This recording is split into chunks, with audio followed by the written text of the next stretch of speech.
বৃষ্টি ইতিকথায় তোমাদের স্বাগত। আজকে আমি আর প্রণয় চলেছি আবার সেই দীঘাতে। আমরা ফাইনালি দীঘা যাচ্ছি, আমরা ফাইনালি দীঘা যাচ্ছি।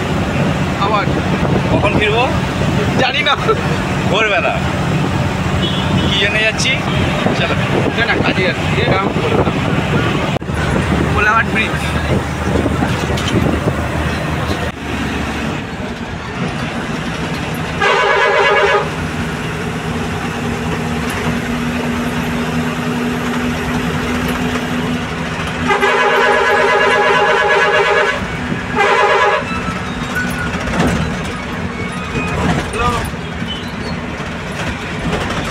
বলো।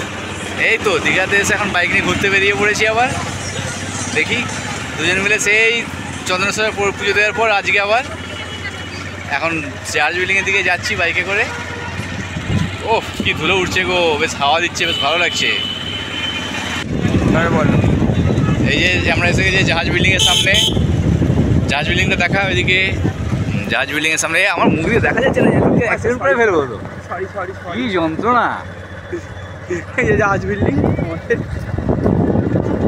বাইকে করে বসছি জাহাজ বিল্ডিংয়ের সামনে, আমি আর প্রণয়। দেখেছো, দেখতে থাকো বৃষ্টির কথা। আর পরে কি হচ্ছে সেটা দেখাবো। এখন আমি রোড দেখাবো। দেখা যা ইচ্ছা, তোর দেখানোর ইচ্ছা দেখা। হ্যাঁ দীঘায় এসছি, কিছু না করে বেরিয়ে যাবো। একটু মজা করি, চলো অন্যদিকে চলো, একটু ঘুরে টুরে আসি। গাড়ি তো পেয়ে গেছি, আমরা গাড়ি পেয়ে গেছি, চলো একটু ঘুরে আসি। আর ঘুরতে গেলে হবে না ভাই, চলো হোটেলে যাই। মাঝে মাঝে পতাকা উত্তোলন করে দেবো। যেই করে যাবো ভালো করেছে, তাই না?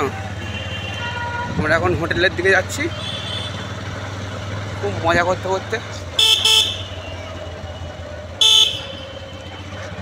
টাকা হাঁটতেই পারছে না, যা অবস্থা করে ফেলেছে। হাঁটতে পারবো না বলে আমরা বাইক নিয়ে ঘুরছি।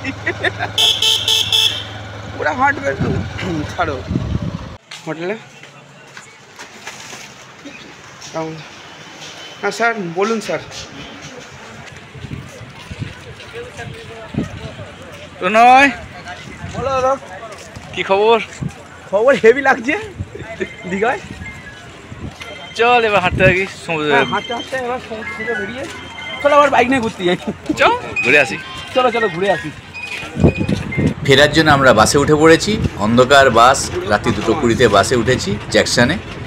আমি আর প্রণয় বসে আছি অন্ধকারে একদম, আর কোনো লাইট জ্বালানো নেই, যেহেতু এই বাসটা রাত্রের বাস তো ঘুমিয়ে সবাই যায়, তাই সকালে হয়ে গেছে। আমি সকাল 6:05 ধুলোগড়ে নেমে পড়েছি, আলমপুরে নেমে পড়েছি।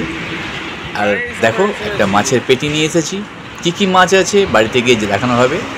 এখন আপাতত মাছের পেটিটা নিয়ে সামলাতে দম বেরিয়ে যাচ্ছে, কি বিশাল ভারী। অনেক কষ্টে রাখলাম। আর একটা টোটো ছিল দাঁড়িয়ে, টোটোটাকে রিজার্ভ করে আমরা মাছের পেটিটাকে নিয়ে আমি প্রণয় উঠে পড়লাম। উঠে পড়ে সোজা এখন বাড়ির দিকে রওনা দিয়েছি। দেখো রাস্তা দিয়ে যাচ্ছি, আগের দিন রাত্রে বৃষ্টি হয়েছিল, সেই জন্য রাস্তায় জল জমে আছে, একটু দেখাচ্ছি তোমাদের জল জমে আছে। আর আমার মাছের গন্ধ সহ্য হয় না, আমি ওই জন্য হাতটাকে কীরকম করে রেখে দিয়েছিলাম। দেখো চারিদিকে জল জমে আছে। আমরা আলমপুরে এই মুহূর্তে যাচ্ছি বাড়ির দিকে। তো বাড়িতে গিয়ে মাছের প্যাকিং খোলা হবে। দেখো প্যাকিং খোলার জন্য রেডি। ওরে বাবা রে বাবা, মাছের পেটিটা ভাবতে পারছো কত বড়? ছবিতে জাস্ট তোমরা বুঝতেই পারছো না যে মাছের পেটিটা কত বড়। এর ভেতরে মাছ আছে প্রায় 10, 2, 12, 13, 14 কিলো মাছ আছে, ভাবতে পেরেছো? আর তারপরে তো বরফ টরফ দিয়ে তো বিশাল বড় প্যাকিং। তো প্যাকিংটা কিন্তু মাছ ছিল, এত সুন্দর প্যাকিং ছিল, পুরো র্যাপিং করা ছিল, এতটুকু জল লিকেজ হওয়ার কোনো ব্যাপারই ছিল না। এই দেখো পুরো বরফে ঠাসা। উনি আবার কি, উনি বলেছেন আমি প্যাকিংটা খুলে দেব, কিন্তু আমি মাছে হাত দেবো না, কাঁচা মাছে উনি হাত দেবে না। ওনার খেতে প্রবলেম নেই, কিন্তু কাঁচা মাছে হাত দিতে প্রবলেম। ব্যাস কী করবো, এখন আমাকে দিয়ে দিয়েছে।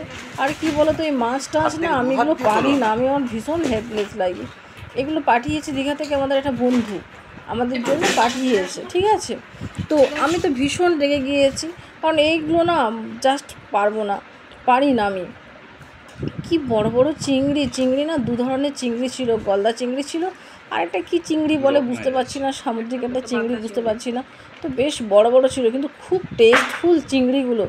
আর ছিল পমফ্রেট, পমফ্রেটগুলো তো বড় বড় সাইজের পমফ্রেট ছিল, পমফ্রেট 5 পিস ছিল।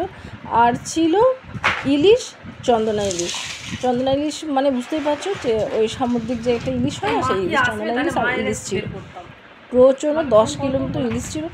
এত বড় বড় মাছ, মানে ডিম ভর্তি। একটা মাছ সেদিন আমি অনেক কষ্ট করে কেটে কুটে রান্না করেছিলাম, আমি তো মাছ কাটতেই পারি না, একটা কেটে কুটে রান্না করেছিলাম। এত টেস্টি, মানে এত টেস্টফুল, মানে ভাবা যায় না। আসলে কি, আমি একটা কিচেন চ্যানেল খুলেছি, তোমরা জানো, বৃষ্টি কিচেন চ্যানেলের জন্য, আমার রান্নার জন্য আমার বন্ধু এগুলো সব পাঠিয়েছে, দীঘা থেকে গিফট করেছে। ও গিয়েছিল, একটা কাজে গিয়েছিল, তো এটা একদম সারপ্রাইজ ছিল। কিন্তু এই সারপ্রাইজ পেয়ে আমি খুশি হব কোথায়, আমার মাথায় হাত।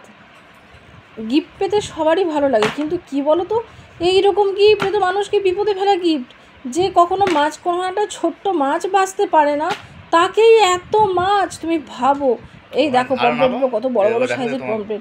এই এত মাছকে আবার সেই ফ্রোজেন করা, মানে প্রত্যেকটা মাছকে ভালো করে মুছে টুছে, মানে সুতোর কাপড়ে ভালো করে মুছে, একটা মাছকে প্রত্যেকটা পরে প্যাকে র্যাপিং করে তাকে সমস্ত, আর আমার ডিপ ফ্রিজটা না পুরো ভর্তি ছিল, সমস্ত ডিপ ফ্রিজ থেকে জিনিসপত্র বের করে এত মাছ পুরো ডিপ ফ্রিজে ঠাসা।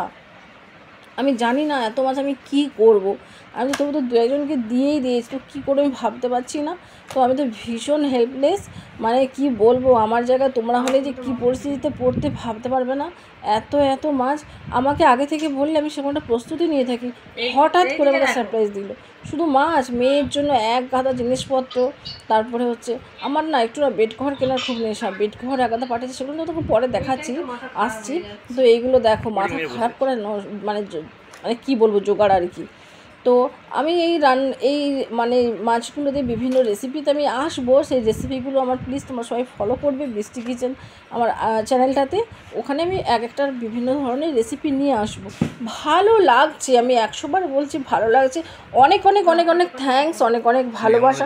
একটা মাছ সাইজ দেখো, কি বড় বড় ইলিশগুলো সাইজ, মোটা টেস্ট, কি বলবো, মানে এক পিস দিয়ে না পুরো ভাত খাওয়া যাবে। আর যখন রান্না করছি, গোটা ফ্ল্যাটটা আমাদের পুরো গন্ধে মোমো করছে, এত সুন্দর টেস্ট ছিল। তো থ্যাঙ্কস, আমি তোমাকে অনেক ধন্যবাদ, থ্যাঙ্কস। কিন্তু ভীষণ আমি বিপদে পড়ে গেছি, বিশ্বাস করো, আমার কান্না পাচ্ছে পুরো। এতগুলো মাছ আমি কি করে কি ফ্রোজেন করব, আমার ভীষণ কান্না পাচ্ছিল। আর আমি ভীষণ মাকে না মিস করছিলাম, আমার মা এগুলো না সব করে দেয়। এর আগেও অনেকবার আমার বাড়িতে এরকম মাছ এসেছে, কিন্তু সববার আমার মা থাকে, না হলে ও নিজে থাকে, মানে আমাদের যে বন্ধু ও নিজে থেকে ও একদম পুরো আমার প্রসেসিং করে একদম দেয়। কিন্তু এই রকম অবস্থায় একা আমাকে ফেলে দেওয়াটাই প্রথম। তো মাকে আমি এবার ডেকে পাঠিয়েছি, কারণ আমি মাছ তো কাটতে পারি না। কি মজার মুশকিল জানো, কাটতে পারি না বলে আমি আজও রান্না করতে পারি না। একটা তো কোনো রকমের কাটতে গিয়ে সে তো কী বিচ্ছিরি ব্যাপার হয়েছে। তো দেখো, এত মাছ এসেছে, কত, মানে ভাবতে পারছো, এই 2টো মানুষ বাড়িতে থাকি, তার মধ্যে এত মাছ, ভাবো তোমরা। আমার মেয়ে তো মাছের ধারে কাছে যায় না।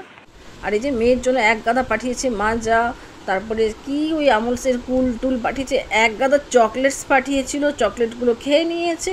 তারপরে মিষ্টি ছিল, আর আমার জন্য আবার স্পেশালি 3টে বেড কভার কিনে পাঠিয়েছে। আমার একটু বেড কভারের খুব নেশা, আমার ভীষণ, মানে বেড কভারের মতো ন্যাকিং। ও তারপর কাজু পাঠিয়েছে, অনেক 1.5 কিলো কাজু পাঠিয়েছে। আর এই 3টে বেড কভার পাঠিয়েছে, বেড কভারগুলো খুব পছন্দ হয়েছে। পিলো সেট একদম বেড কভারগুলো ছিল, প্রচণ্ড ভালো লেগেছে। তো তোমরা দেখতে থাকো, তোমাদের কেমন লেগেছে। আমার মতো যদি তোমরা এরকম পরিস্থিতিতে পড়ো, হঠাৎ করে এরকম গিফট পেয়ে কেমন লাগে তোমরা বলবে। আর বেশি বকবক করবো না, আজকের মতো আসি, টাটা।